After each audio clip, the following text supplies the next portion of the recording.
Réveille ton bise, tin, tin, tin. Réveille ton bise. Bienvenue sur Réveille ton bise, le podcast qui t'aide à y voir plus clair quand tu ne sais plus trop où tu vas et que tu as envisagé au moins une fois de fermer ta boîte à 2h32 du mat après une énième insomnie. Moi, c'est Justine Arma, je suis entrepreneur depuis 2018. Mon job, t'aider à traverser les creux, retrouver de la clarté et redonner du sens à ton activité avec plus de kiff et évidemment moins de pression. Parce que oui, persévérer, ça peut aussi rimer avec envie de bosser moins. Alors si aujourd'hui t'as autant d'entrain que le mec de ta meilleure amie traîner à un karaoké un soir de pluie, alors t'es au bon endroit. Prends un café, un carnet et bonne écoute.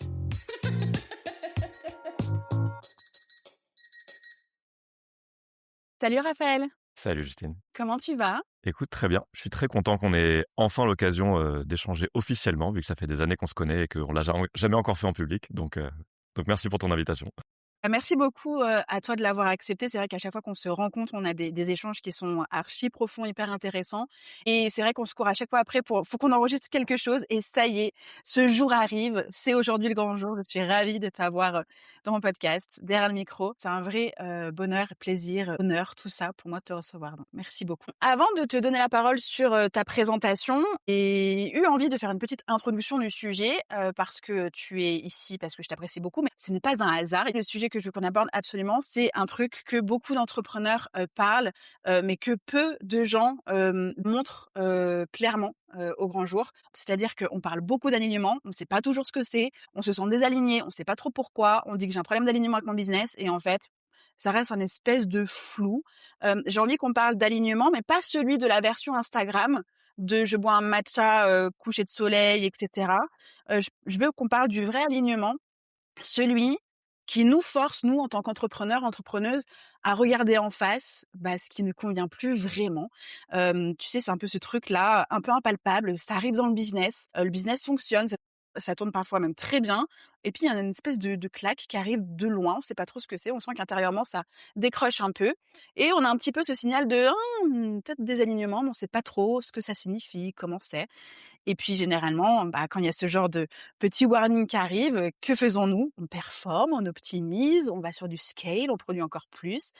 On devient de plus en plus bon, excellent dans ce qu'on fait pour toujours avancer dans une direction qui finalement ne nous ressemble plus vraiment au bout d'un moment.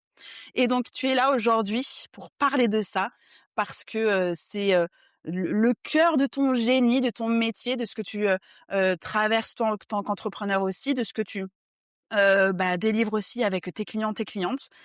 Tu es donc coach business, mindset et créateur d'immersion pour entrepreneurs et entrepreneuses. Et donc, toi, ton travail, c'est bien évidemment d'aider les entrepreneurs et entrepreneuses à se reconnecter et tu appelles ça à leur génie unique pour construire un business rentable. Oui, mais sans se trahir au passage. Le sujet est chaud, brûlant. Est-ce que j'ai bien fait mon taf d'introductrice, de présentation? Est-ce que tu as d'autres choses à rajouter? Bah écoute, c'est bon, au moment du matcha sous coucher de soleil, tu m'as convaincu. C'est bon, chef. On est au bon endroit. Et oui, non, effectivement, je trouve que tu as très bien décrit ce sujet, en particulier la tentation que beaucoup d'entrepreneurs ont de faire plus de ce qu'ils ont l'impression qui marche quand ils ont peur de regarder le miroir et de regarder sous le tapis en mode qu'est-ce qui est vraiment déconnecté. Donc on va pouvoir parler de ça. Mais merci d'apporter ce sujet sur la table parce c'est un message important à l'heure où il y a tellement de messages sur l'hypercroissance, sur aller plus vite que tout le monde, sur faire de l'argent à tout prix. Donc merci à toi. Bien, je suis ravie de pouvoir parler de ça. C'est vrai que c'est quelque chose que j'aborde de plus en plus dans mon podcast et évidemment de plus en plus avec mes clientes. Mais c'est trop peu parlé. Généralement, quand les entrepreneurs, entrepreneuses en parlent, c'est quand ils ont déjà fait cette traversée-là. Et donc, il y a tout ce moment de solitude et de coulisses qu'on ne voit pas. Et en fait, on traverse tout ce moment-là un peu solo, sauf quand on arrive à identifier les personnes qui peuvent nous accompagner sur ce chemin-là. Donc, ravie de pouvoir échanger avec toi aujourd'hui.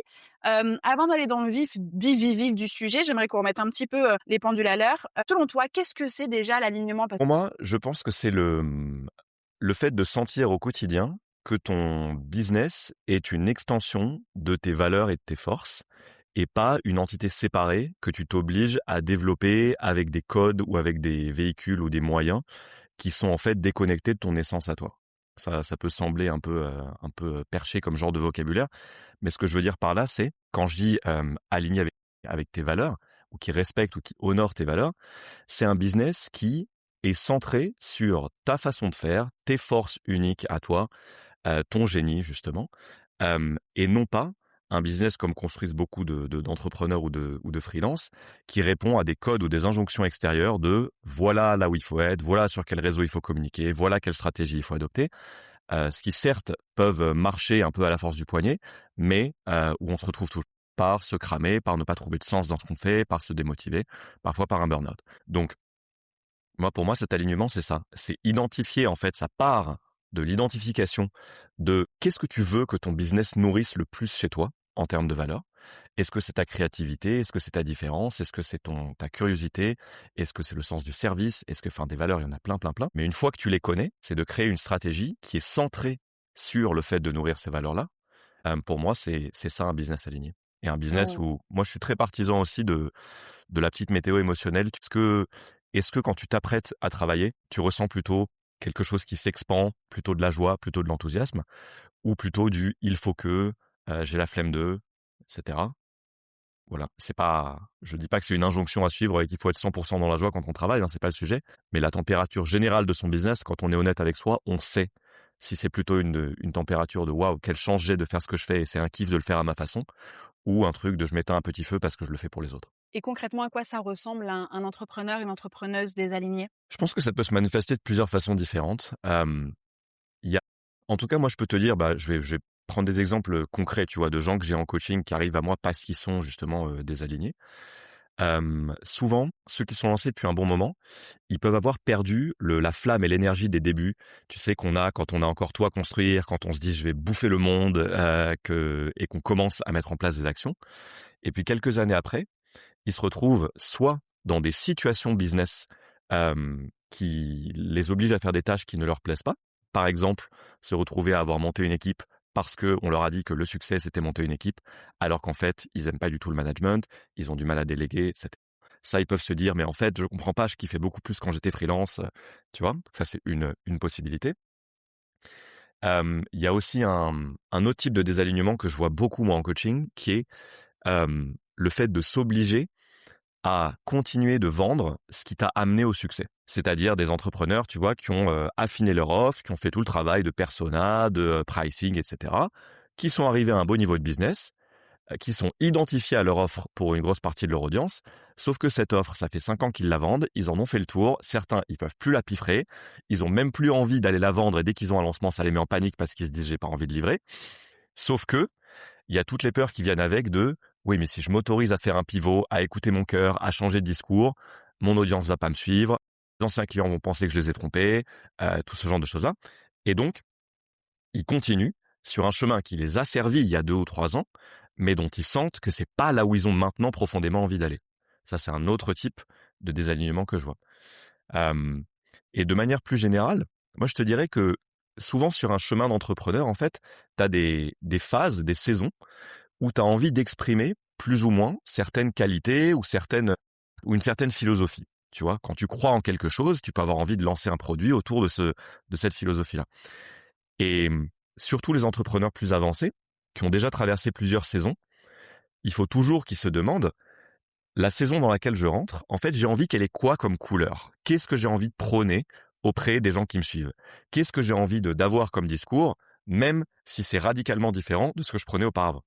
Et donc, le désalignement, il vient quand tu ne t'autorises pas à aller monétiser et exprimer ce qui est juste pour toi et que tu t'obliges soit à vendre comme avant, soit à garder des systèmes de vente, ça aussi je le vois énormément, qui te correspondent plus, du genre j'ai fait 50 webinaires, ça a marché, mais j'en peux plus des webinaires, à chaque fois que j'allume ma caméra, ça me donne de l'anxiété, mais pourtant, je sais vendre que comme ça, donc je continue par exemple. Donc c'est plein d'éléments de différentes parties de ton business, ce que tu vends, comment tu le prices, à qui tu le vends, comment tu gères ton emploi du temps, quelle stratégie de visibilité, etc. Et en fait, le désalignement, c'est ça. C'est te forcer à continuer sur un chemin qui est pas le tien. Pour Ce moi, en qui est tout cas. rigolo, enfin, qui n'est pas rigolo du tout, c'est que généralement, quand il y a cette phase de désalignement, j'ai remarqué, et peut-être que toi, tu as remarqué autre chose, que ces personnes-là, ces entrepreneurs ne viennent jamais dire: «Je me sens désaligné». C'est: je veux plus de visibilité, j'ai besoin d'augmenter mes ventes, j'ai besoin de créer une nouvelle offre». Ils sont vraiment sur des trucs, heu, qui est dans le sens de la prod, de, encore une fois, de l'hyper-performance et encore une fois, ils vont pas regarder à l'intérieur de: ça sonne plus très rond». Du coup, je vais aller chercher des problèmes extérieurs parce que finalement, j'arrive à moins vendre. Peut-être ça vient de moi, mais pas sûr que ça vienne de moi. Je pense que c'est un problème d'acquisition, je pense que c'est un problème de visibilité, de pub, de délégation, je sais pas quoi et c'est quand même assez récurrent, en tout cas moi dans les entrepreneurs que j'ai accompagnés, qui étaient dans ces phases de désalignement, n'arrivaient pas à dire: «Je me sens désaligné». C'était que des problèmes, durs, tu vois? Et visibles du business. Ouais, il y a tout à fait cette catégorie-là de personnes. Après, je pense que ça dépend aussi beaucoup de, de à quel point l'entrepreneur est habitué à un se remettre en question, 2 être accompagné, hem et 3 qu'on lui tende un miroir et qu'il aille regarder ce miroir-là, tu vois? Parce qu'il y en a effectivement qui sont beaucoup, beaucoup dans la perf, qui se disent: «Non, non, allez, je continue sur ce chemin» et d'autres qui ont peut-être plus l'habitude de se remettre en question et qui savent que faire plus d'un truc qui les nourrit pas, ça va les nourrir de moins en moins. Après, ce qui se passe avec beaucoup d'entrepreneurs, c'est qu'il y en a plein qui ont des profils très fonceurs, qui savent aligner une grosse quantité de travail, etc. Et souvent, ils ont besoin de se prendre un très gros mur pour enfin comprendre le message. Moi, tu vois, j'en ai vraiment, maintenant, ça fait quasiment une décennie que je fais ce métier. J'en ai croisé beaucoup qui avaient reçu plein de signaux, un après l'autre, de la vie, qui leur envoient des signaux toujours plus forts. Sauf que eux, ils y allaient en mode bulldozer, en mode non, non, non, c'est bon, c'est un challenge de plus à relever, etc. Jusqu'à ce que, à un moment, soit leur corps lâche, et que ce soit le corps qui leur dise, en fait, là, tu ne peux plus continuer, c'est-à-dire, je ne vais pas te donner le fuel nécessaire pour continuer, pour que enfin tu captes le message qu'il est temps de te réaligner, ou bien qui arrive à des moments vraiment, vraiment compliqués, de grosses crises, de remise en cause, de parfois de dépression, enfin de trucs qui sont pas marrants à traverser. Mais en tout cas, la jauge de sensibilité à la réceptivité d'un message comme ça, elle dépend vachement de la nature de l'individu. Il y en a qui captent très très vite, tu vois, et qui dès qu'ils captent se disent ok, je me fais accompagner, je prends quelqu'un pour m'aider à y voir plus clair, et d'autres qui se disent non non non non non, je fonce, j'ai besoin de me prendre le mur, et le jour où je me prends le mur, je verrai. Et c'est ni bien ni mal, hein, c'est juste des stratégies différentes. Mais mais ouais, je te rejoins que c'est pas aussi simple que ah tiens, je sens un désalignement, donc je vais tout de suite rectifier le tir. Complètement. J'ai l'impression que tu parlais de moi et de mon année 2024. Ah ouais?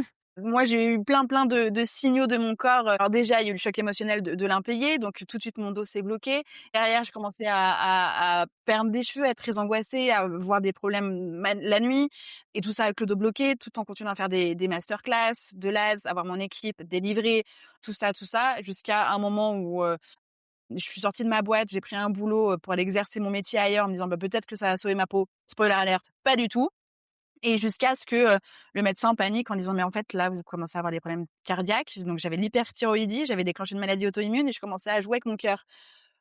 Au bout de 1 an de je ne lâcherai pas, quoi qu'il arrive, je ne lâcherai pas, c'est pas possible parce que lâcher parfois ça fait encore plus peur que de tenir, tu vois? Tu te dis si je lâche, qu'est-ce qui m'arrive? Tu sais pas et Et du ouais. coup c'est encore plus compliqué. Donc tu as parlé de moi, tu m'as décrit. Écoute, c'était involontaire, mais non, mais merci de le partager parce que rien que ça, tu vois, c'est déjà se l'admettre à soi et admettre en public qu'on a traversé quelque chose comme ça, c'est quelque chose qui demande beaucoup de courage et de vulnérabilité, en particulier si, tu vois, si on parle d'entrepreneurs qui ont l'habitude, qui ont soit un profil très public, tu vois? Moi, j'ai certains de mes clients qui ont des très, très grosses communautés, qui sont des références dans leur domaine et tout et qui du coup ont le réflexe de: «Ouh là là, mais si je m'autorise à dire que ça va pas, que j'aime plus ce que je fais, je vais avoir des centaines et des milliers de réactions de personnes, qui vont soit pas comprendre, soit m'attaquer, soit me critiquer». Ce qui rajoute encore plus à l'anxiété déjà très présente. Donc ouais, il faut avoir du courage pour prendre ce chemin-là. Mais moi, Ouais, j'ai mis l'expérience me montre que quand ils y vont, quand ils arrivent à traverser cette vallée, compliquée, ils en ressortent toujours, toujours, toujours plus légers, plus joyeux, plus alignés, même si ça prend du temps. Mais j'en ai aucun qui m'a dit: «Ah tiens, je regrette d'avoir fait ce travail, et j'aurais dû, persévérer dans ce truc qui m'épanouissait plus, quoi». Non, mais clairement d'accord avec toi et c'est vrai que j'ai mis du temps à accepter que je voulais plus avoir mon offre quand je l'ai fermée, c'était depuis 2021, hein, que je la délivrais. Mmh. Elle cartonnait, j'étais reconnue, elle était, citée dans des médias podcasts pour entrepreneurs, machin, enfin franchement, c'était nickel, tu vois? Elle tournait bien. Le moment où j'ai décidé que je la fermais, c'était compliqué. Le moment où j'ai fait mon dernier lancement et ma dernière vente, c'était compliqué et le moment où j'ai envoyé mon dernier mail de: «Je ferme», en fait, la totalité de mes offres et faut que je m'en aille, c'était archi compliqué et les messages que j'ai reçus où il a fallu alors beaucoup de mots d'amour, beaucoup, mais d'autres, aussi très, culpabilisant un petit peu dans le sens parce que j'ai reçu des trucs: «Si toi tu fermes, si toi tu y arrives pas Justine, on peut pas y arriver en fait. C'est pas possible» et là j'étais là genre: «En plus, Ouais. vous rajoutez ça sur mes épaules, je vous aime C'est de pas ouf, mais c'est dur là en fait». Après se pose la question de qu'est-ce que tu veux modéliser auprès de ton audience? C'est est-ce que tu veux leur donner le modèle de, l'entrepreneuriat, c'est continuer d'avancer à tout prix? Ou bien est-ce que vu qu'ils peuvent t'admirer, parfois te mettre sur un piédestal, te faire confiance, tu veux aussi leur donner en le modélisant, l'autorisation de, vous savez quoi? Quand ça va pas, c'est OK de vous écouter, de prendre un autre chemin et d'accepter qu'il y a certaines personnes qui seront un peu déçues et que vous survivrez. Et que moi, personnellement, je suis convaincu que dans le monde de l'entrepreneuriat et de la santé mentale de l'entrepreneur, c'est infiniment plus précieux d'avoir des gens qui osent prôner ce message-là, que des gens qui te disent, «No pain, no gain, hustle, hustle tout le temps, continue, même si ça veut dire que tu te crames» et cetera. La réponse B, bien évidemment. Et donc non, non, pour moi c'était difficile, mais je préfère que ce soit difficile et dit. Hem, Comme on a quand même constaté que généralement ces entrepreneurs-là, restent quand même beaucoup dans le mouvement, il n'empêche que même s'ils restent dans le mouvement, ils sont quand même beaucoup dans la tête. Qu'est-ce qui fait qu'il y a autant d'entrepreneurs biberonnés à la performance qui restent full dans la tête, quitte à ignorer les signaux du corps et qui pourtant j'ai envie de dire ce but, mais c'est pratiquement ça, à être en full mouvement? Qu'est-ce qui fait qu'ils sont aussi nombreux comme ça? Moi, je pense que c'est pas du tout juste une question d'entrepreneur, hein. Je pense que c'est une question sociétale de qu'est-ce qu'on nous apprend à valoriser depuis qu'on est petit. Dans notre modèle, en tout cas français ou francophone, on t'apprend dès que tu es à l'école que le seul critère de succès, c'est d'avoir des bonnes notes, qu'il faut utiliser ton intellect.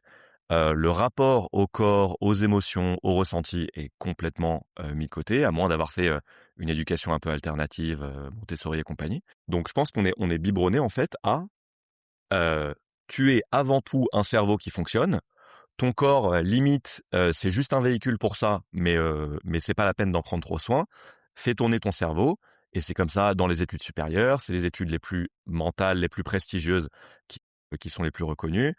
Hem, donc c'est pas juste un problème d'entrepreneur.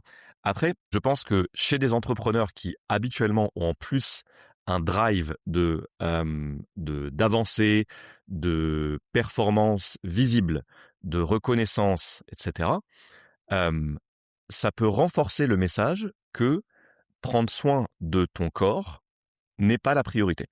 C'est-à-dire que, ça peut être un bonus, si jamais, tu es sensible à faire des activités qui occupent ton corps, mais ton focus principal en tant qu'entrepreneur, si tu veux développer ton business, c'est cravacher, c'est bosser beaucoup, c'est produire du contenu, c'est te rendre visible, chose qui ne passe que par la tête.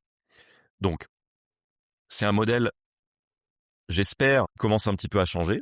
Moi, je sens en tout cas qu'on atteint un niveau de maturité, tu vois, dans notre milieu, francophone, où il y a suffisamment d'exemples de personnes qui ont atteint les limites de ça, qui se sont retrouvées, qui ont commencé à prendre soin d'elles pour que, le message commence à se diffuser. Mais moi, je pense que l'éducation à écouter les signaux qui sont pas des signaux mentaux et à écouter son intuition et à écouter les réactions corporelles et le non-verbal qui sont une part tellement importante de notre travail à nous quand on l'a en séance, j'aimerais bien que ce soit plus diffusé. Mais je pense que c'est pas du tout un truc, c'est accentué par le drive des entrepreneurs, à performer et à montrer l'image surtout qu'on performe, surtout plus que performer. Hem Mais que c'est pas du tout propre à ça, c'est un truc sociétal pour moi. Et puis je pense qu'il y a un truc aussi qui augmente cet effet-là, c'est qu'on a quand même alors la majeure partie de mes auditeurs auditrices ont des business, hem, sédentaires et donc tu ne fais marcher que ta tête, jamais ton corps. Du coup, ton corps perd en mouvement, en souplesse, en musculature, tout ça et du coup tu perds le contact aussi de tes sensations, tu perds le contact de la fatigue physique qui peut être agréable, de certaines courbatures, de mouvements et cetera et du coup, petit à petit, parce que tu restes que assis ou derrière ton bureau debout ou derrière ton, tapis de marche, derrière ton bureau avec ta lumière artificielle que, fur et à mesure, tu deviens plus juste, un cerveau dans une enveloppe qui ne fait que fonctionner de cette manière. Je pense que ça aussi, ça augmente cet espace de déconnexion finalement. Absolument et les risques de ça sont pas encore assez, expliqués, Dévoiler. je trouve, au grand public. C'est marrant, justement, j'ai passé un moment avec Alex Dana l'autre jour, qui a écrit Voilà. un super bouquin là-dessus, qui s'appelle La chaise tue, et qui explique en fait tous les risques de la sédentarité, les risques cardiovasculaires, les risques de maladies dégénératives, les risques, enfin vraiment, on parle de trucs très très très sérieux, Oui. mais je crois que le message n'est pas encore vraiment passé auprès du grand public. Et qu'on se dit, bah, de toute façon, vu que c'est la norme, si on était salarié, de passer 8 heures sur une chaise avec un éclairage dégueulasse au-dessus et devant notre ordi, du coup, quand on est entrepreneur, c'est la même chose. Sauf que quand on parle d'alignement, il y a aussi une question de respect de ton équilibre personnel qui est important. Et que moi, franchement, les entrepreneurs, je pense que c'est pas une coïncidence, hein. Ceux que je vois qui arrivent de façon la plus durable et pérenne à faire grandir leur business, mais d'une façon qui est juste et qui est écologique pour eux, c'est ceux qui prennent d'abord soin de leur corps et qui en font une priorité. Tu vois, que ce soit par faire du sport, que ce soit par faire de la danse, par faire du yoga, par faire de la marche tous les jours, par faire des étirements. Tu vois, il y a plein de façons de prendre soin de ton corps. Évidemment, les basiques, enfin je dis évidemment, attention, comme si c'était une évidence, mais j'allais dire les basiques que sont l'hydratation, l'alimentation et le sommeil. Rien que ça, parfois j'ai des gens que je vois qui sont complètement cramés. Ils disent mais je comprends pas, pourtant tu vois, ils ont l'impression de respecter leurs basiques. Je leur dis ok, dis-moi un peu comment est-ce que tu manges, quel est ton rythme de sommeil. Et là je me rends compte que c'est la cata. Qu'en fait, les basiques de comment fonctionne le véhicule qu'est notre corps, ils sont pas du tout, du tout, du tout respectés. Parce qu'encore une fois, il y a cette croyance de non, non, non, mais moi, c'est bon. À la force de la volonté, je peux hacker mon corps. Spoiler, non. Non, Il va toujours te rattraper. Donc, à toi c'est de ça. décider à quel point tu y fais attention. C'est ça et tu vois, on devient notre pire patron au fur et à mesure. C'est que on a encore plus de facilité de passer après tout le reste. C'est-à-dire que on peut s'aligner des énormes journées, on peut rogner sur nos nuits, on peut rogner sur nos pauses et nos repas, on n'a plus de trajet à faire et donc en fait, au fur et à mesure, on devient le patron qu'on aurait insulté en arrivant au boulot finalement, tu vois? On serait allé voir les syndicats, genre pas content, pas content, non c'est pas possible, c'est du harcèlement moral, c'est de l'exploitation, je suis mal payé pour et en fait, c'est exactement ce que l'on fait pour soi-même. C'est complètement fou. C'est une des démonstrations de plus que c'est difficile d'être son propre miroir et que on peut être très bon, toi et moi, on le sait pour voir ça en séance régulièrement, pour penser qu'on est exceptionnel, c'est-à-dire qu'il y a des règles qui s'appliquent à 100% des gens sauf nous. Et que évidemment, c'est des conseils qu'on donnerait à n'importe qui de notre entourage, mais que dans notre cas, ah mais non, c'est différent, tu comprends, parce que j'ai une deadline, parce que j'ai tel client, parce que j'ai tel. Sauf que bon, au bout d'un moment, il faut être un peu honnête avec soi-même et se rendre compte qu'on n'est pas si exceptionnel et que que c'est une très bonne nouvelle. De ouf et la phrase magique derrière, c'est: «Ça ira mieux après». Celle-ci, c'est le pansement, tu sais? Ça ira mieux après. Ah bon, Une après fois que quoi? j'aurai terminé mon lancement, une fois que j'aurai fini ce contenu, une fois que, ouais, bien Exactement. sûr. J'ai enregistré un épisode justement avec Alexandre Dana, c'est un épisode qui est sorti en janvier dernier et donc on parlait justement de son livre. Je le remettrai en description cet épisode parce qu'il est en renfort de cet épisode, hein, clairement. Mmh. C'est un sujet, hyper important pour toutes les personnes qui sont assises. Maintenant, mettez-vous debout, allez, sortez dehors, écoutez-nous en marchant et procurez-vous le livre d'Alexandre Dana parce que c'est une Yes. ressource, à ne pas louper. Justement, comment est-ce qu'on fait la différence entre, tu sais, les phases un peu difficiles où on se dit: «Bon, c'est une phase difficile, passagère, ça ira mieux après», à, Mmh. le truc un peu beaucoup plus gros qui où c'est plutôt je suis vraiment en train de m'éloigner complètement de moi. Comment est-ce qu'on fait la différence entre ces 2 phases? Alors, je pense que ça dépend déjà de comment ton business est structuré. Parce que tu vois, typiquement, si tu es un entrepreneur qui fait régulièrement des lancements, par exemple, ou qui a régulièrement des moments de pic d'activité ou de vente, il est à prévoir que pendant tes phases de pré-lancement, lancement, tu auras peut-être des rythmes un peu plus intenses. Si tu prends des appels de closing, que tu auras un agenda qui sera plus rempli pendant une semaine ou deux et tout. Donc ça, c'est quelque chose qui se prévoit. Tu vois, nous, on le fait souvent en séance avec des entrepreneurs qui ont des calendriers comme ça pendant l'année, de se dire, OK, comment est-ce que je prévois suffisamment bien l'avant et l'après pour que le pendant, qui me demande pas mal de ressources, de temps, d'énergie, parfois d'argent, se passe le mieux possible. Euh, Ça, c'est un aspect, tu vois, de, d'identifier quelles sont les phases piques de ton année. Après, je pense qu'il y a aussi beaucoup une question d'état interne, c'est-à-dire quand tu t'apprêtes à faire les tâches qui te demandent le plus de temps, est-ce que c'est plutôt depuis un espace de je suis content de faire avancer mon business, je suis conscient que cette stratégie, c'est la bonne pour moi et j'avance. Ou encore une fois, depuis un espace de je me mets à mon ordi, j'ai la flemme, j'ai pas d'enthousiasme, je me dis: «Il faut que je fasse telle, telle et telle chose» et ça me fatigue avant d'y penser. Donc pour moi, c'est des check-in à faire, et tous les quelques mois, de OK, est-ce que la façon dont je fais avancer mon business est toujours, juste pour moi et vient toujours encore une fois nourrir mes valeurs, j'y reviens parce que c'est vraiment important, ou bien est-ce que je trace un chemin qui est pas le mien? Ça peut se faire évidemment tout seul, avec des exercices d'auto-coaching ou juste en s'écoutant, ou ça peut se faire en étant accompagné avec quelqu'un qui peut t'aider à te poser des questions que peut-être toi tu te poserais pas ou avec une franchise ou un no bullshit, auquel toi tu es peut-être moins habitué, histoire d'aller voir à quels endroits est-ce que tu te mens ou tu t'auto-convaincs. Après, moi, je suis convaincu qu'avoir un business de croisière où c'est la même vitesse et la même intensité tout le temps, un, c'est illusoire et deux, c'est pas forcément souhaitable. Parce que je pense que dans les phases plus calmes ou de structuration et dans les phases de croissance, ces 2 phases-là, on en parlait toi et moi en off juste avant cette interview, ces types de phases-là sont super importants dans un business et il faut s'autoriser à pouvoir avoir les 2 si on le souhaite. Mais à avoir les 2 par choix et pas en les subissant. C'est-à-dire, moi je te disais que j'étais plutôt dans une phase de vraiment de consolidation ces temps-ci, de pas lancer de nouveaux projets forcément, mais de restructurer l'existant, d'optimiser l'existant, de me concentrer sur mes clients actuels et cetera. Mais je me souviens de l'an dernier aussi, par exemple, quand j'étais dans une phase beaucoup plus d'expansion, lancer des nouvelles choses, hem, ça aurait pas été juste à ce moment-là de me dire: «Non, je reste, je m'auto-censure, je m'auto-calme et je fais pas attention à cette flamme qui est à l'intérieur».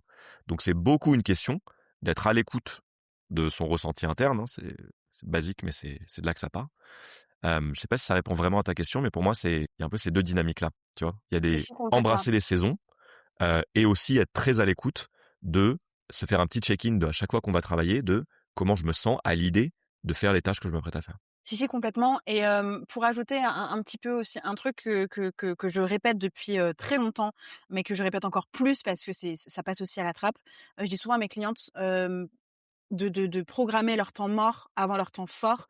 Parce que justement, quand à force d'être en temps fort tout le temps, on en oublie tout le reste et on ne revient pas dans une phase de plus introspection, plus de oui, solidification, ce genre de choses qui, comme on l'a vu, hein, c'est hyper important dans la vie de son entreprise. Et à chaque fois, voilà, je répète, mettez en place dans votre agenda vos temps morts avant vos temps forts, sinon ce sera que des temps forts et à un moment donné, le temps mort va arriver à votre porte et il y aura plus le choix. Ce sera juste ça. Et c'est vrai que, moi, je comprends tout à fait dans la phase dans laquelle tu es actuellement. Moi, je suis plutôt en phase d'expansion vers l'extérieur puisque, comme j'ai mon congé mat là cette année et que ça y est, depuis, quelques mois, plusieurs semaines, je suis enfin prête à sortir ma nouvelle offre, à accompagner à nouveau, en mon nom, des personnes dans mon entreprise, en individuel, mois de mois, avec tout l'amour que j'ai, de l'accompagnement parce que ça y est, je suis à nouveau prête. Et donc je suis vraiment dans cette phase-là et par contre, tu vois, entre le moment où je me suis dit: «Ça y est, je suis prête, j'ai envie» et aujourd'hui, j'ai fait très attention à pas retomber dans les travers de l'hyper-performance, de réutiliser ce qui fonctionnait avant, pas pour moi, mais sur le marché, en 2024-2025, pour éviter de réutiliser les mêmes cartes que j'ai détestées pendant plusieurs années. Et donc à chaque fois, c'est vrai que je fais attention. Alors, toi, tu l'appelles, la météo, moi je l'appelle plutôt la jauge de plaisir. Quand je m'apprête à faire une action, je fais vraiment la part des choses entre est-ce que c'est une action marketing qui fonctionne, chez les autres, qui a fonctionné chez moi? Est-ce que j'ai vraiment envie de l'utiliser? Ou est-ce que c'est parce que ça fonctionne que je dois l'utiliser? Et donc du coup, tout prend plus de temps, mais je suis carrément OK avec ça parce que c'est mon propre rythme à moi. Alors certes, maintenant j'ai une deadline j'aimerais quand même que les choses sortent avant mon congé mat, certes, mais du coup, comme on l'a vu en off, bah, je me pose les vraies questions et les bonnes questions de: «OK, ça vient d'où ce que je vais faire? Est-ce que ça vient de moi et mon envie d'aller tester, expérimenter, accompagner? Ou est-ce que ça vient des systèmes, du marché, des injonctions et de ce qui fonctionne, qu'il faut que j'implémente à tout prix pour avoir des résultats rapides?» Ouais. Et c'est toujours des choses que je me demande. Ah bah, ouais et c'est des très bonnes questions à te poser et je pense que ce que tu catégorisais comme des moments difficiles, c'est aussi important d'aller un cran plus loin Mmh. quand on ressent cette difficulté ou cette tension ou cette contraction, de se demander: Est-ce que c'est dû à la quantité de travail que je sens que je dois aligner? Parce que parfois, c'est juste une question de vouloir mettre trop de choses en trop peu de temps, hein. Encore une fois, c'est basique, mais souvent, on a tendance à s'auto-bullshiter de: «Non, c'est bon, je peux être très productif et je peux mettre plein de choses dans mes journées».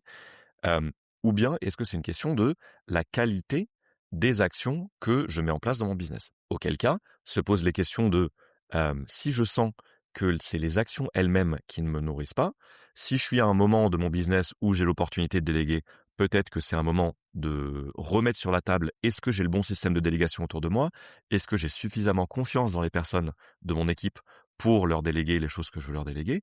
Et si la personne est encore en solo, de se demander: «OK, ce serait quoi vraiment le 80-20 de ma boîte? C'est-à-dire, est-ce qu'il y a des actions que je continue de faire parce que j'ai l'impression d'être obligé ou parce qu'un bon entrepreneur, c'est forcément quelqu'un qui? C'est forcément quelqu'un qui crée du contenu, c'est forcément quelqu'un qui envoie des DM, enfin, tout ça. Ou bien, est-ce qu'il y a d'autres actions? Si je m'autorise à dézoomer un peu et à me dire: «OK, est-ce qu'il y a d'autres façons, d'autres véhicules d'arriver au même but qui peut être soit trouver des clients, soit se rendre plus visible, soit augmenter son chiffre d'affaires, mais qui me donnent intrinsèquement plus d'énergie et viennent encore une fois nourrir mes valeurs?»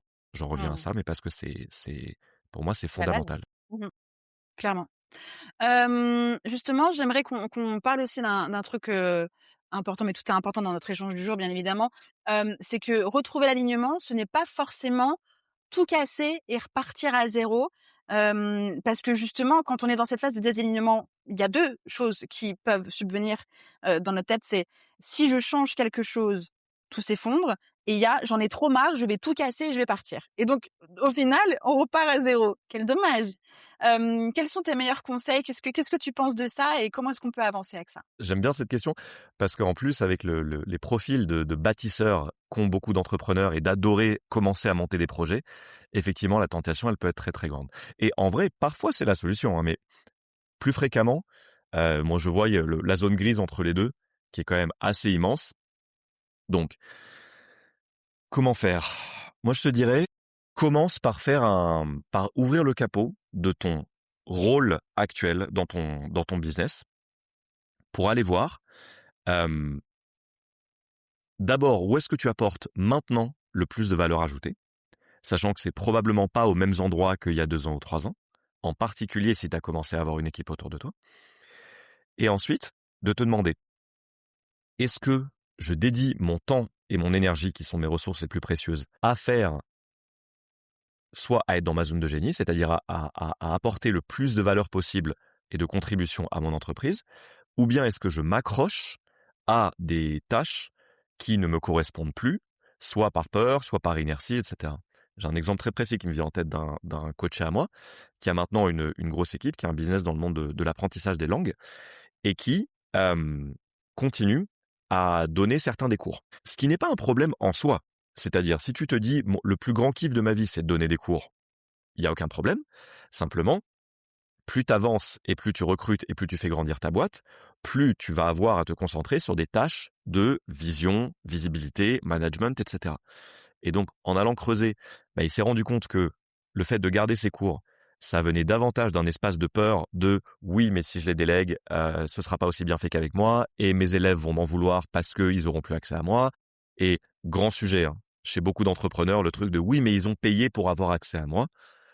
Tu vois, donc il y a aussi une question de à quel point est-ce que je construis ma boîte et mon activité sur l'image de moi versus la transformation que j'apporte et que ma méthode apporte. Bref, je prenais cet exemple juste pour te dire que c'est important de se demander à quels endroits de son business on fait encore les choses par perçue obligation ou par peur des conséquences si on s'autorise à arrêter.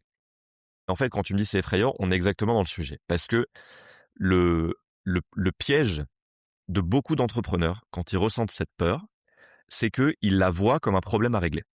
C'est-à-dire, il faut que je me défasse de ma peur. Et donc, pour me défaire de ma peur, soit j'envoie tout valser et du coup, je me remets dans une énergie de création parce qu'au moins comme ça, j'ai pas trop à regarder les vrais sujets, tu vois. Soit ils se disent comment je mets des pansements sur la peur pour en gros la faire taire. Moi, mon optique, elle est vraiment très différente. Cette peur, qui est complètement légitime, pour moi, c'est pas un problème à régler, c'est un message à écouter. C'est un message à écouter de quoi? Que tu es en train de vivre ton business selon des valeurs et des systèmes qui ne sont pas les tiens. À partir de là, il y a une des questions, je pense, les plus importantes à se poser à ce moment-là, c'est si je m'autorise à, je vais dire me réaligner entre gros guillemets, c'est-à-dire à prendre le chemin que j'ai vraiment envie de prendre profondément pour développer mon activité, c'est quoi le scénario catastrophe? C'est-à-dire, qu'est-ce que je crains le plus?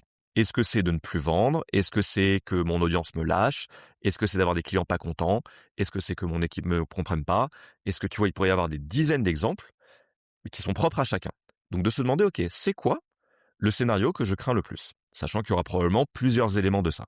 Et ensuite, d'aller faire le travail qui est complètement contre-intuitif, mais qui, dans mon expérience, produit la plus grande transformation chez les personnes que je coach, le travail d'aller voir, ok, si ce scénario catastrophe se produit, c'est quoi tous les bénéfices et tous les cadeaux de ça pour toi, pour ton parcours, pour ton business, pour tes clients, pour tes interlocuteurs, etc. Jusqu'à arriver à un moment où tu te dis, ah mais en fait, même si ce truc-là que je crains se produit, c'est top parce que telle et telle chose. Mmh. Encore une fois, je sais que c'est contre-intuitif et à 90% du temps, le réflexe quand je pose cette question, c'est mais comment ça des bénéfices? Il n'y a aucun bénéfice, je veux surtout pas que ça se produise. Ce qui, moi, m'informe juste que la personne a une vision incomplète, vu que absolument tout dans la vie a des bénéfices et des inconvénients. Et si on va un cran plus loin, mais bon, ça, c'est difficile de faire ça hors d'un cadre de coaching ou d'accompagnement, tu n'imagines qu'une situation va être négative ou préjudiciable que parce que tu as observé des situations similaires dans le passé, que tu as labellisées comme négatives ou problématiques, qu'il y a une charge émotionnelle qui n'a pas été forcément complètement digérée, et que du coup, tu as peur que ça se reproduise. Tu vois? J'ai un exemple parfait de ça qui est venu en séance même la semaine dernière avec une cliente, qu'elle se disait, en fait, j'ai envie de m'autoriser à changer de message et à pivoter et à dire un truc qui est beaucoup plus clivant, sauf que j'ai vraiment peur de me prendre une tonne de haters dans la gueule et que ça me démonte. On est allé explorer, je lui ai dit, ok, qu'est-ce qui te fait peur dans le fait de prendre des haters, etc. Et on a vu qu'il y avait une expérience de vie d'il y a 3 ou 4 ans où elle avait pris des retours qu'elle considérait comme très négatifs en ligne et ça l'avait beaucoup affecté sur le moment. Du coup, elle avait engrammé en elle ce message de ne fais pas trop de vagues parce que sinon tu risques de t'en reprendre une. Sauf que on a dédié la séance à aller voir tout ce que le fait d'avoir pris ces critiques-là spécifiques à ce moment-là lui avait apporté. Spoiler, ça lui avait permis d'arrêter une relation qui était complètement toxique pour elle, de se réaligner, de prendre du temps pour elle, de changer son discours, enfin des trucs vraiment très importants pour la suite. Et quand elle a réalisé à quel point ce truc qu'elle craignait lui avait permis de construire ce qu'il y avait de plus beau pour elle, la peur de prendre des haters dans le futur, elle s'est instantanément dissipée. Et donc, tout ça pour dire que quand il y a une peur de oui, mais qu'est-ce qui va se passer si je m'autorise à me réaligner?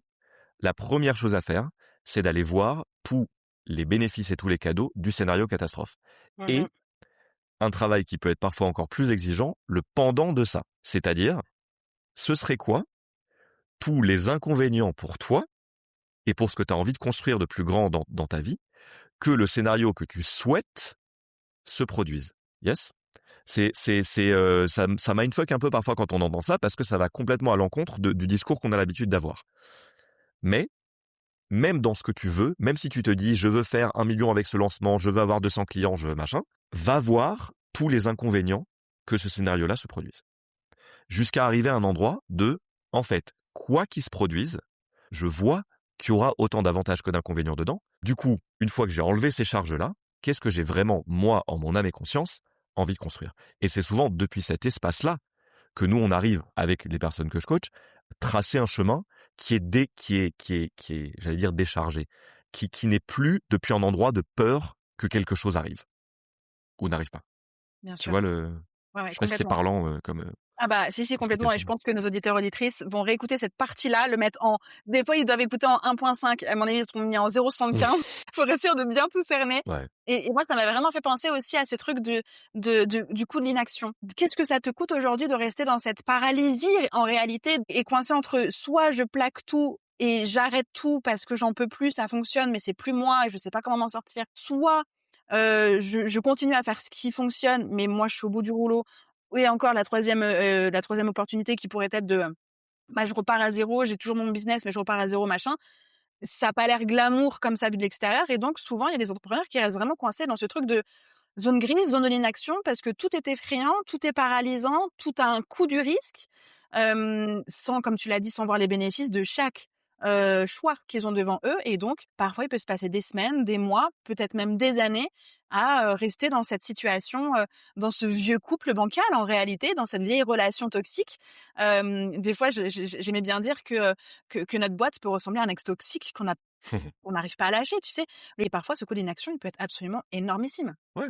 Et de même qu'avec, j'aime bien cette analogie que tu prends, de même qu'avec une relation, il y a des moments où le plus grand service que tu peux rendre à ton couple, c'est d'avoir une discussion vraiment, vraiment, vraiment carte sur table sur euh, qu'est-ce que je n'aime, qu'est-ce que je n'arrive plus à aimer chez toi, quelles sont les limites que je n'ose pas poser parce que j'ai peur que tu m'en veuilles après, quelles sont les façons où je sacrifie mes besoins pour te faire plaisir. Tout ça, ça s'applique aussi à ses clients parfois et à son business. Et c'est pour ça que c'est important de vraiment se poser ces questions régulièrement de à quels endroits est-ce que je ne m'autorise pas à suivre mon élan et mon intuition parce que j'ai peur des conséquences. Parce que en vrai, vraiment, je te jure, j'ai des milliers maintenant d'heures de coaching derrière moi. Je crois vraiment pas avoir côtoyé des gens qui vraiment, vraiment, vraiment, au fond d'eux, ne savaient pas ce qu'ils voulaient. Moi, je suis convaincu que vraiment, on a toujours une sagesse interne, une voix qui sait, au fond de nous, ce qui nous appelle profondément.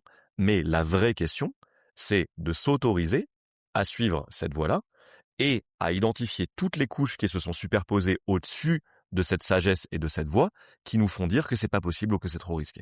Et donc ça passe, encore une fois, comme dans un couple, ça passe par être radicalement honnête et transparent avec soi-même et avec l'autre sur qu'est-ce qui m'a nourri jusqu'à maintenant, mais qui ne me nourrit plus maintenant.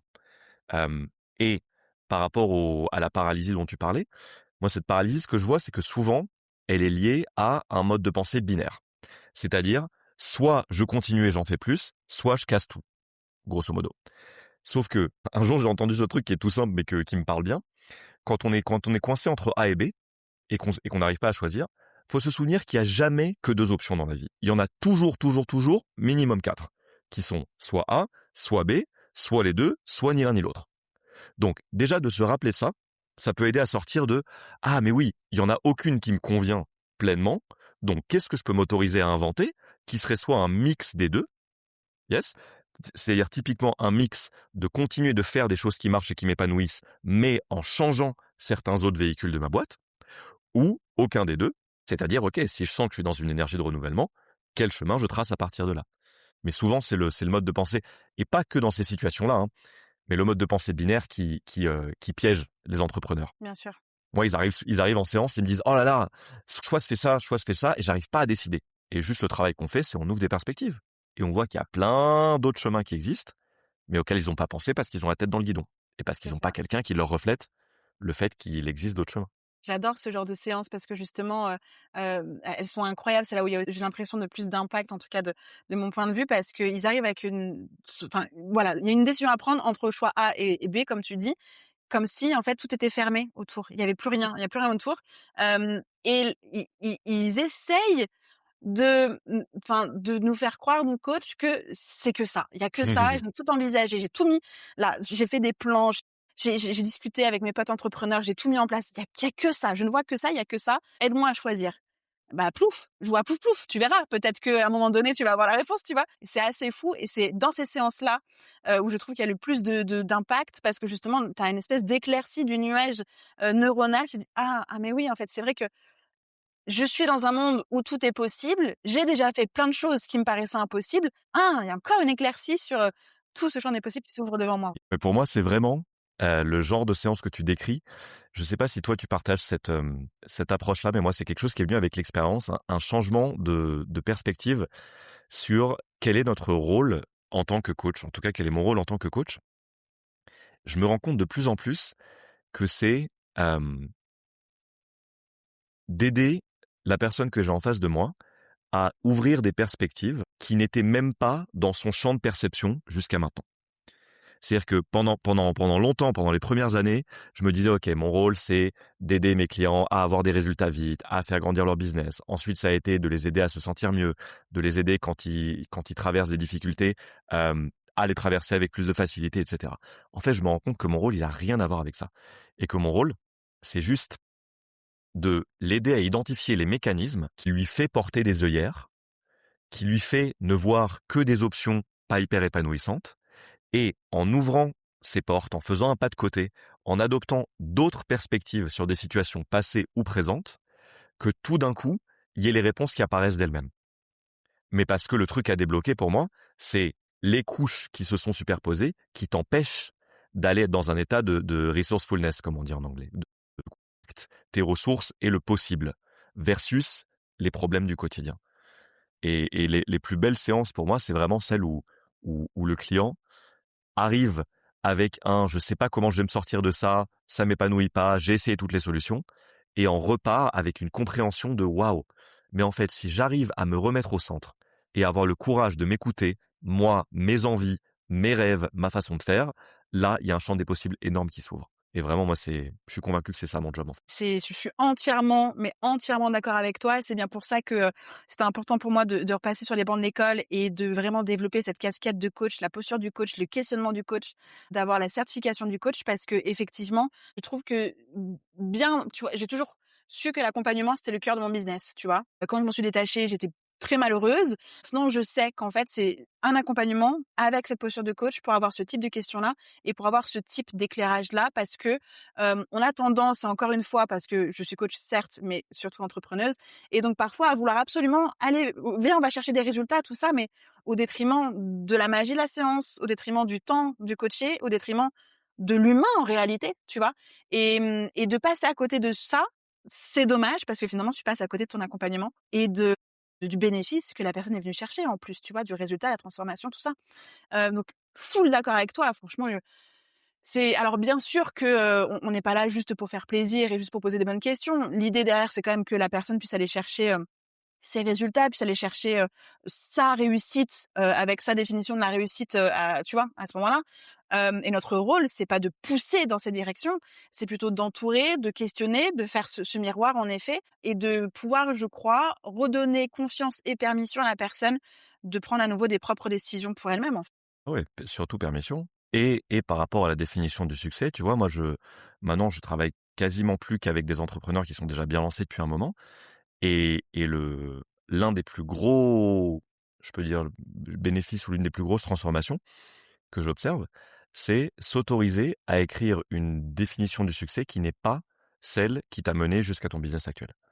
Parce que parfois, tu en as fait le tour. Parfois, c'était des métriques qui ont pu te driver, des métriques que ce soit de chiffre d'affaires, de taille d'audience, de vente, de visibilité, mais qui ne te nourrissent plus intrinsèquement et qui nourrissent plus le les valeurs que tu veux le plus exprimer dans ta prochaine phase de vie. Et donc, le fait d'avoir un espace safe où tu peux venir te déposer, où tu peux venir dire: «En fait, je ne me sens pas successful même si tout le monde autour de moi me dit que je le suis», ce qui est un truc très difficile à admettre parfois, et de se dire: «OK, depuis cet espace de vulnérabilité et d'honnêteté, qu'est-ce qu'on peut s'autoriser à construire, qu'un peu comme un serpent qui mue, de quelle peau est-ce que tu es OK d'apprendre à te défaire pour en constituer une nouvelle qui va t'accompagner sur ton prochain chemin?»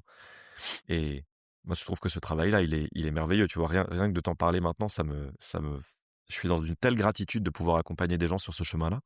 Et parce qu'en plus, euh, on sait, quand on accompagne des entrepreneurs, des dirigeants, que le travail qu'on fait en individuel avec eux va ensuite, indirectement, se répercuter sur des milliers, voire des millions de personnes, par les offres qu'ils s'autorisent à créer, par les pivots qu'ils font dans leur business, par ce qu'ils s'autorisent à dire. Tu sais, j'ai eu un message il y a littéralement, ça doit faire 3 ou 4 jours, d'une de mes clientes avec que j'accompagne depuis au moins un an. Je pense qu'on a vraiment une super relation, qui est une nana qui est très visible, qui est très connue dans son domaine, qui s'est enfin autorisée, après plusieurs années à vendre quelque chose, mais dont elle se sentait maintenant déconnectée, à complètement faire un pivot, à ancrer complètement un nouveau message avec les peurs qui viennent avec. Et elle m'a envoyé un screenshot d'un message d'une de ses clientes qui lui disait: «C'est incroyable à quel point tu rayonnes quand tu parles de ta nouvelle offre, à quel point ça se voit que c'est incarné. C'est tellement inspirant pour moi de voir qu'on peut faire ce pivot-là. Merci de t'autoriser à nous envoyer ce message-là», etc. Et moi, j'ai reçu ça, mon petit cœur de coach, il allait exploser. Laisse tomber. J'étais tellement heureux de me dire on accompagne à ce genre de transformation-là. C'est ouais, vraiment beaucoup de gratitude. suis entièrement d'accord avec toi et aussi avec tellement de gratitude de pouvoir accompagner, autant d'humains depuis, autant d'années et d'avoir aussi pu pivoter et d'avoir toujours en réalité, même si j'ai pivoté, j'ai toujours parfois les mêmes humains qui ont aussi rencontré des problématiques et qui suivent aussi un peu ce parcours-là et donc je suis encore plus reconnaissante en me disant: «Waouh, il y a des personnes que j'ai commencé à accompagner en 2021 qui sont toujours là, qui que je continue à accompagner à d'autres moments de leur vie». Je suis là genre: «Waouh, c'est fou, Mmh. c'est complètement fou». Tout se nourrit et l'impact après derrière et leur épanouissement et non, c'est pour ça que vraiment, sûrement en 2024, j'avais suivi cette injonction de, justement: «Sors-toi de ton offre, arrête de délivrer, concentre-toi sur la vision de marché, machin, tout ça». Oui, d'accord, mais sauf que moi, en fait, le cœur de mon business, mais mon cœur à moi, c'était quand même aussi accompagner des humains et donc de ne plus avoir ce contact-là avec, tu vois, ces transformations, ces impacts, cette beauté, cette magie et aussi les difficultés que l'humain que tu accompagnes rencontre, tu vois? Parce que, bah, tout est pas toujours très beau en séance, tu vois? Beh, d'être déconnectée de ça, j'avais plus que la gestion de la merde entrepreneuriale à gérer. J'étais là genre: «Mais il y a plus de sens. Je n'ai plus de sens. Ce que je fais n'a pas de sens du tout». Et donc j'ai suivi ce truc parce que j'avais une équipe et donc au lieu de juste diminuer mon delivery, bah, je l'ai totalement arrêté et je l'ai mis dans les mains de d'autres personnes pour m'occuper des mains de mon business à une période compliquée. J'étais là genre: «Waouh, mais c'est ça l'entrepreneuriat? Mais c'est pas celui que je veux, c'est pas du tout celui que je veux». Ça s'applique avant tout à nous aussi, hein, cette question de est-ce que le business model qu'on a choisi nourrit ce qui est le plus important pour nous? Mmh. J'y ai vachement réfléchi, tu vois, pendant toutes ces dernières années, j'ai eu de multiples opportunités de créer des business models qui sont différents, tu vois? De créer des formations en ligne, on me l'a demandé plein de fois, de faire des formations sur le mindset de l'entrepreneur, sur comment enfin, tu vois, il y a eu plein de sujets qui ont émergé où j'aurais pu changer d'optique et me dire: «OK, de coach, je deviens, par exemple, formateur en ligne». Et en regardant ça honnêtement, je me suis dit: «En fait, les choses qui sont les plus importantes pour moi, qui sont l'approfondissement de la compréhension de l'humain, la profondeur du lien, la connexion», tu vois? Que ces choses-là, je pense qu'elles seraient pas tellement ou en tout cas qu'elles seraient moins nourries avec un véhicule comme celui de la formation en ligne. Et du coup, c'est ça qui m'a aidé aussi à me déculpabiliser, à me dire: «OK, tu sais quoi? Il y a un chemin qui est génial pour plein de monde, et qui est probablement pas le mien». Et je pense que c'est aussi pour ça que je continue à aimer autant ce que je fais. Parce que je me pose régulièrement la question de j'entends qu'il y a des sirènes, je vois qu'il y a des objets brillants, je vois qu'il y a plein d'options de trucs que je pourrais développer. Si je les développe, c'est depuis quel espace? Est-ce que c'est depuis un espace de FOMO et de j'ai peur de passer à côté et de j'ai peur qu'on me juge si je continue à faire que du coaching individuel, par exemple? Ou bien depuis un espace de non, en fait, le coaching et maintenant les immersions sont les véhicules qui me permettent le plus de nourrir profondément ce qui est important pour moi. Et donc, du coup, je m'écoute et je prends ce chemin-là. Quoi que puissent en dire des personnes qui regardent ça de l'extérieur et qui, de toute façon, plaquent leur système de valeurs sur le tien. Mais oui, jugez-nous, c'est pas grave, on est très heureux pour le moment avec nos 1-1 jusqu'à ce que ce soit plus le cas. Jugez-nous tant que vous voulez, De toute façon, on se juge tous on fait constamment. Donc, déjà nous-mêmes. demande-toi pourquoi est-ce que tu préfères être jugé, tu vois? Est-ce que c'est pour suivre ton cœur ou bien est-ce que c'est Bien sûr. pour suivre une stratégie qui est pas la tienne? Mais c'est vrai, tu vois, quand j'ai commencé à reparler à mes copines de mon offre, Traverse qui est de l'individuel, les filles c'était, «Ah mais comment tu vas scaler?» «Mais pourquoi je scalerais en fait? Quelle est l'idée?» Est-ce que j'ai dit à un moment donné que je voulais scaler?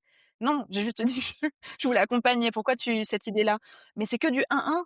Bah oui, oui et mais du coup, comment tu vas faire si c'est pas toi? Bah, si c'est pas moi, ce sera pas moi et puis si ça fait pas, ça fait pas. Enfin là, la question n'est pas là, c'est de l'individuel et c'est comme ça et tout de suite, tu as la peur de tout le monde, «Bah, elle est complètement folle de faire l'individuel dans notre société aujourd'hui. Qu'est-ce qui lui prend?» C'est pas ce qu'on plaque. On plaque, on estime que tout le monde a le même système de valeurs et du coup, on plaque nos peurs. Enfin, je dis «on». Quand on reçoit des retours comme ça, c'est habituellement de personnes qui elles-mêmes ont certaines peurs par rapport à certains business models et qui du coup les projettent sur toi. Mais c'est ouais. D'où l'importance, encore une fois, de créer des espaces où on peut vraiment, vraiment venir déposer l'intégralité de ce qu'on est et de ses peurs et de ses rêves et les verbaliser. Rien que le fait d'offrir un espace à quelqu'un où on lui dit c'est safe de venir verbaliser tes rêves, même si tu as l'impression qu'ils sont what the fuck, même si tu as l'impression qu'ils vont à l'encontre des normes sociétales, même si tu as l'impression qu'ils vont à l'encontre de ce que tu as construit, rien que ça, c'est un cadeau et un luxe et une valeur inestimable qu'on Oui, apporte. complètement. Et c'est la première étape, hein. C'est très difficile d'aider quelqu'un à créer un chemin qui soit profondément épanouissant si tu l'as pas déjà aidé à faire sortir les mots de qu'est-ce qui le fait rêver, quel est le futur qui l'anime. Ah, c'est le début de quasiment tous les coachings que je fais, ils passent par là. Faire verbaliser. C'est ça, et on en a parlé un petit peu, en amont dans l'interview justement de oui, il y a la tête, mais aussi il y a le corps, et c'est vraiment quelque chose que toi tu t'efforces en tout cas de mettre vraiment en lien à nouveau, et c'est surtout ce que tu, implémentes et appliques dans tes immersions, donc ton immersion Reset. À la fois tu combines le coaching dans les règles de l'art, mais aussi la pratique corporelle. Pourquoi c'était important pour toi?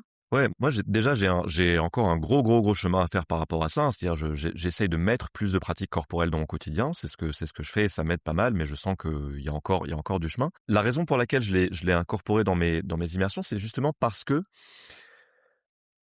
c'est c'est très difficile de prendre justement des décisions, justes et centrées et limpides depuis un système nerveux qui est activé, depuis un système nerveux, sympathique. Quand tu sens que tu es en mode, fight or flight, c'est-à-dire que tu es en mode que tu essaies de fuir quelque chose ou, de continuer à lutter, c'est très, très difficile d'écouter la voix à l'intérieur de toi qui s'autorise à faire autrement. Donc c'est pour ça que moi dans les immersions, qu'on fait, il y a pas mal d'éléments. Quand je les ai designés, en fait, je me suis dit: «Qu'est-ce que je peux faire pour aider à créer une régulation du système nerveux chaque jour qui permet de se mettre dans un état ressource?» Donc ça passe par l'endroit que j'ai choisi, tu vois, qui est en plein milieu de la nature, des montagnes d'Ardèche. Ça passe par des pratiques de respiration consciente avant chaque exercice, et également par des pratiques corporelles pour se reconnecter à son ressenti, tout simplement, avant de faire travailler le mental. Et bien sûr qu'on le fait travailler parce qu'il sert aussi à quelque chose, mais se mettre dans un état de j'ai des informations qui m'arrivent de plein d'endroits différents, pas juste de mon cerveau, et donc apprendre petit à petit par du yoga, par des pratiques parfois de méditation, parfois de visualisation, juste de respiration, à écouter ces signaux-là. Parce que parfois, pas toujours, mais parfois, ces signaux, ils vont t'envoyer une réponse beaucoup plus claire et beaucoup plus évidente que les ruminations mentales que tu peux avoir. Donc c'est pour ça que j'ai décidé de mettre du corporel dans ces immersions-là. Qu'est-ce que le corps peut nous apprendre par Tout. rapport au mental? Tout? D'accord. Drop the mic. Merci beaucoup Non, Raphaël non, pour non, cette interview. avec plaisir. C'était un plaisir. Non, non, je rigole, mais le je suis vraiment, vraiment convaincu pour, pareil, tu vois, ça, c'est un truc que j'ai mis du temps à réussir à capter dans mes séances, mais tout ce que te dit le non-verbal de tes clients, souvent, te donne des informations qui sont beaucoup plus claires et surtout, c'est quoi le mot? Incontestables, le bullshit qu'ils peuvent se raconter. Tu vois, ça peut être une micro-réaction de leur visage, ça peut être une épaule qui se tend un peu quand ils prononcent ou quand ils entendent un mot, etc. Ton corps, avant que tu te racontes des histoires, il capte et il exprime. Donc, il exprime avec plus ou moins de subtilité. Parfois, c'est ce que tu disais tout à l'heure, c'est-à-dire des signaux, on va dire, un peu extrêmes. Tu vois, des écroulements, des plus du tout d'énergie, des maladies auto-immunes, etc. Parfois, c'est des trucs beaucoup plus subtils. Et en s'entraînant à identifier ça, c'est comme ça qu'on peut, je trouve, sur le moment, se dire attends. Là, il y a un message qui est en train de m'être envoyé. Et si je prenais une seconde pour l'écouter? Tu vois, moi, un exemple tout bête de ça, je me suis rendu compte un jour que pendant mes séances, un truc qui m'arrivait souvent quand je sentais que je laissais trop mon coaché s'égarer et me raconter des histoires qui partaient, tu vois, dans les branches, j'avais la jambe qui commençait tout de suite à faire comme ça, à s'activer, tu vois.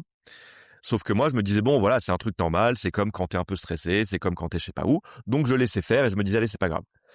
Plus je me suis entraîné à capter ça, plus dès que ça arrivait, je prenais cette micro-pause de, attends, est-ce que c'est ce qui est en train de se passer? Et 99% du temps, c'était exactement ça. Et donc là, sur le moment, je m'autorise à dire, attends, pause, j'ai l'impression qu'on est en train de s'écarter du sujet, est-ce que tu veux qu'on se recentre? Tu vois? Mais parce que c'est mon corps qui me l'a dit avant ma tête. Ma tête, elle était en mode, interromps pas trop ton client, son histoire va peut-être t'apporter des informations intéressantes, etc. Donc c'est juste un exemple un peu bébête, mais apprendre à écouter les signaux de son corps, pour moi, c'est un des apprentissages vraiment, vraiment les plus fondamentaux, parce que il ne te ment pas. Ton mental est très fort, très, très, très fort pour te mentir. Parce qu'il veut juste confirmer ce en quoi tu crois déjà. Et donc, il va trouver toutes sortes de façons de prendre des détours et de te dire non, mais voilà pourquoi j'ai raison et voilà pourquoi tu devrais aller sur ce chemin qui, en fait, n'est pas le bon pour toi. Alors que ton corps, il t'envoie des messages qui sont limpides. Et oui, Mais il faut savoir l'écouter. c'est ça. Est-ce que toi, tu as eu un moment dans ton business où tu t'es senti désaligné? Ouais, à fond. Ah oui, il y en a eu plusieurs. Au début, c'était un désalignement qui était vachement plus sur la question de la visibilité. Tu vois? C'est-à-dire, pendant je te dirais la première peut-être, année et demie quand je me suis lancé, donc genre 2018-2019, j'étais pas du tout au clair, ni sur mon positionnement, ni sur comment me rendre visible. Et donc du coup, j'essayais plein de trucs parce que, encore une fois, ben, l'environnement me disait qu'il fallait faire de telle façon, il fallait créer du contenu, il fallait avoir un groupe Facebook, il fallait faire ceci et cela. Sauf que je sentais à chaque fois que je m'y mettais, une non-envie, une flemme, une voix qui me disait: «Tu pas au bon endroit». Donc j'ai forcé, forcé, jusqu'à ce qu'un jour je me dise: «Bon, bah, OK, je vais peut-être l'écouter» et je m'autorise à faire différemment et comme par hasard, c'est pile à ce moment-là que j'ai pu créer une stratégie qui n'avait même pas l'air d'une stratégie tellement c'était aligné avec mes forces naturelles et c'est là que mon business a commencé à se développer.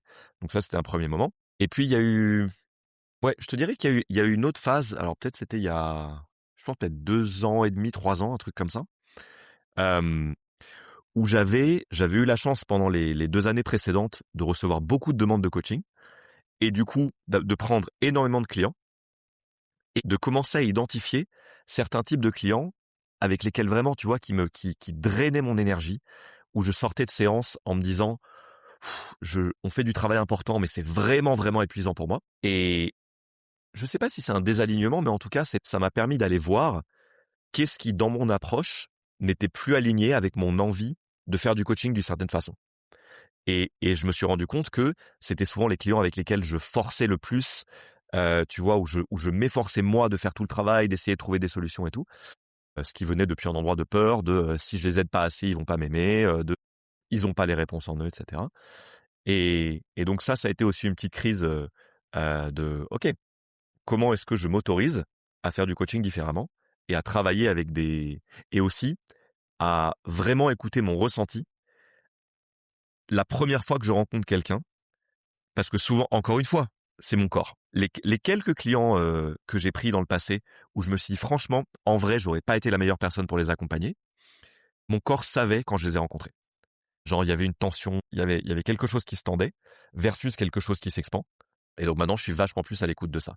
Et quand je ressens ça, j'ai aucun problème à dire à la personne: «Je pense pas que je suis la bonne personne pour toi. En revanche, je te recommande tel ou tel, autre coach». Donc ce réalignement, il est surtout venu de, moi et ma façon de faire et ma façon d'être dans mon coaching. Précieux comme partage. Qu'est-ce que tu aurais aimé qu'on te dise justement quand tu te sentais, désaligné? D'abord, je pense qu'il fallait que j'en passe par là pour comprendre, vraiment, de vivre le truc et de le ressentir. Hem, mais peut-être que le message, qu'il y avait en trame de fond, c'était, 1°, tu as le droit de pas vouloir dédier ton temps et ton énergie à le passer avec tout le monde.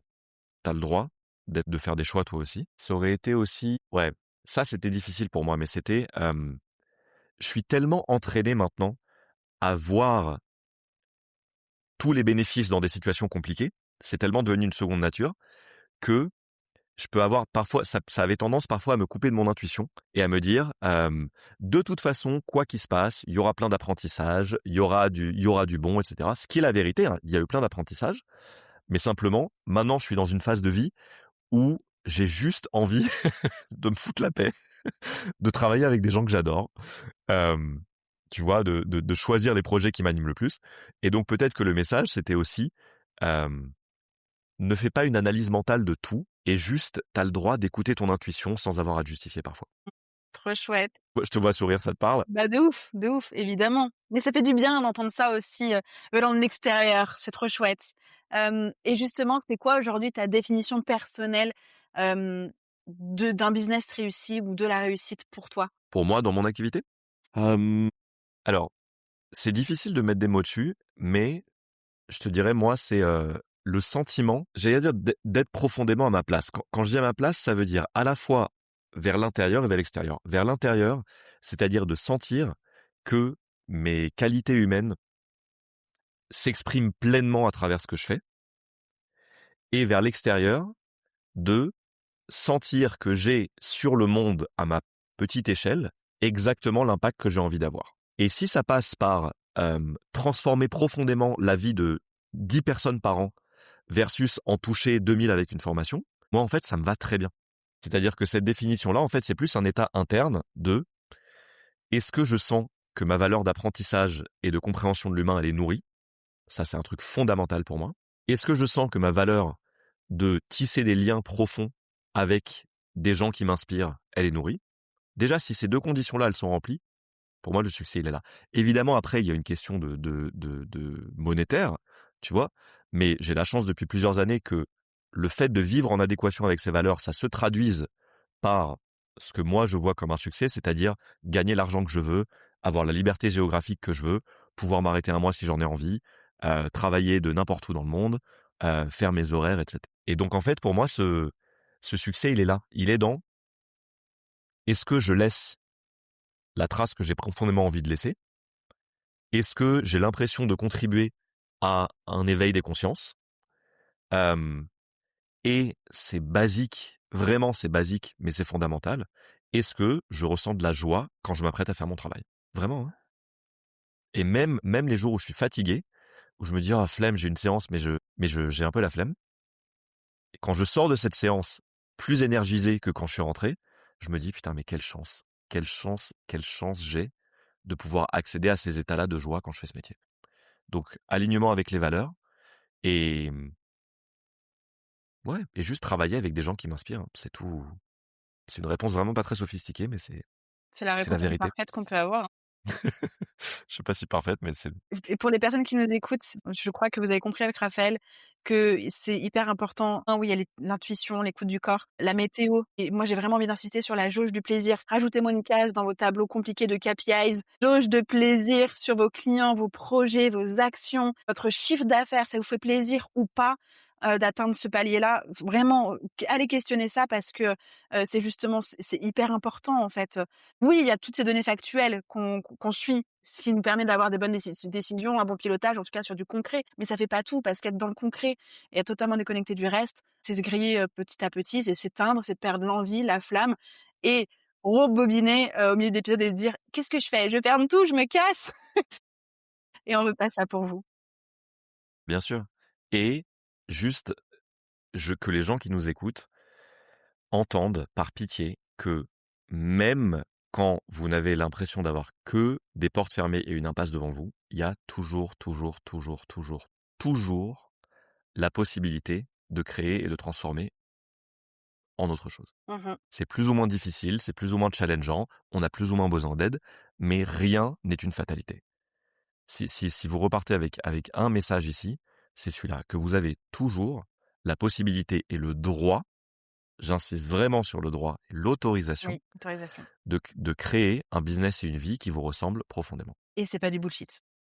Et c'est vraiment pas du bullshit et c'est vraiment pas que des mots.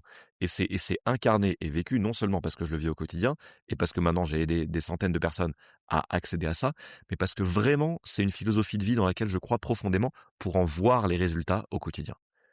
Il n'y a pas de fatalisme, vraiment. Et les moments de difficulté que vous pouvez traverser parfois sont souvent les meilleurs enseignants que, ok, c'est le moment d'ouvrir le capot et de vous dire, qu'est-ce que je change? Merci Raphaël. Bah, avec joie, Justine. Je suis très content qu'on ait pu passer ce moment ensemble. Mais c'était incroyable.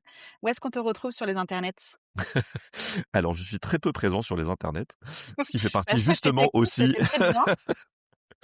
Écoute, ouais, on parlait de ne pas suivre les injonctions. Moi, je t'avoue que c'est une des injonctions que j'ai décidé de ne pas suivre. C'est il faut créer beaucoup de contenu, il faut être très présent, etc. Moi, c'est pas comme ça que j'ai décidé de faire grandir mon business.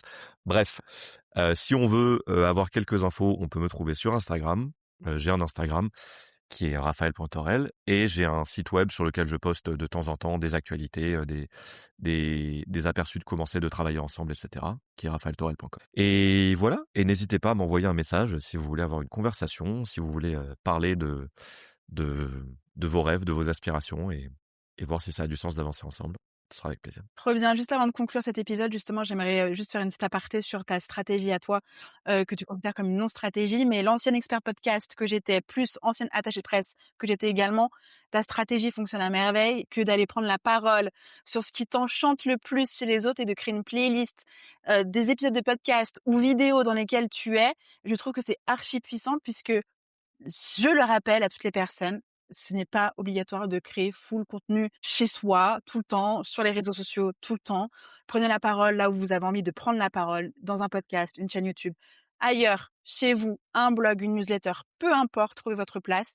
Et Raphaël en est la preuve, c'est que c'est pas un full-time Instagram, c'est une personne qui vient parler de son métier, apporter de la valeur chez les autres pour aider encore plus de personnes et ensuite de faire rayonner sa parole au sein même de sa propre playlist. Inspirez-vous de ça. Bah ouais. Merci et merci d'avoir employé le mot de non-stratégie parce que tu vois, c'est pour moi ça c'est un signe. Je me faisais la réflexion l'autre jour. J'ai cette playlist où je dois avoir, je sais pas, l'équivalent de 20 heures d'interviews de podcast. Tu vois, où je me dis c'est l'équivalent de beaucoup de posts Instagram, tu vois. Sauf que créer des posts Instagram, ça me fait chier. Alors que venir parler avec une personne que j'adore pendant 1 heure, c'est même pas du taf tellement c'est kiffant. Et donc, autorisez-vous aussi à vous demander qu'est-ce que vous faites tellement naturellement que vous voyez même pas ça comme une stratégie, mais qui peut vous aider aussi à vous rendre visible d'une façon qui est juste. Donc ouais, merci. Le concept de non-stratégie, je l'adore. Oui et vraiment, enfin, moi, je sais que, le plan média, parce que ça reste quand même un plan média, ça a toujours fait partie de mes leviers parce que j'adore aussi prendre la parole, chez moi et chez les autres, et ma playlist existe effectivement. Elle est pas aussi en avant que toi parce que moi, j'ai tout déconstruit pour reconstruire, on se sait. Mais toi, c'est vraiment la clé où si on veut travailler avec toi et apprendre encore à mieux te connaître et à avoir ta vision des choses et ton travail, ton savoir-faire, ça peut passer par cette playlist-là, ça demande pas plus de temps en fait. C'est là, c'est comme ça et en plus avec plaisir, donc je trouve que c'est parfait. Et on peut l'écouter à la plage, on peut l'écouter en se baladant, Complètement. en se En mettant en marchant. mouvement, c'est très bien, comme ça on fait d'une pierre deux coups. Absolument, et cette playlist, elle est disponible sur mon site, donc n'hésitez pas Je à y la faire un mettrai à tour. disposition dans les liens, de l'épisode des podcasts. Du coup, pour conclure, je pense que le message est très clair. Cet épisode rappelle quelque chose d'ultra essentiel, c'est que on n'est pas obligé de détruire quoi que ce soit pour prouver que son business fonctionne et encore moins pour prouver une réussite quelconque à qui que ce soit en réalité. Parfois le vrai reset, comme ton immersion, ce n'est pas de tout recommencer, c'est de revenir à soi, de se reconnecter à ce qui compte vraiment, à une nouvelle manière peut-être de construire ou reconstruire quelque chose qui peut encore un peu plus nourrir la personne que l'on est véritablement à l'intérieur, au lieu de continuer de s'asphyxier et de s'aspirer des autres et de se perdre au fur et à mesure. Alors merci beaucoup Raphaël pour cette conversation. Pour toutes les personnes qui nous ont écoutés, surtout n'hésitez pas à partager cet épisode à une entrepreneuse qui est peut-être en train d'avancer dans une direction à l'opposé de ce qu'elle voudrait vraiment. Ça pourrait que l'aider et puis évidemment venez nous dire à quel point, cet épisode vous a aidé au passage. Ça nous fait du bien et nous réchauffe le cœur. Absolument. Merci beaucoup Raphaël, tu reviens évidemment quand tu veux, hein. Merci, merci. À très bientôt. Ciao, ciao.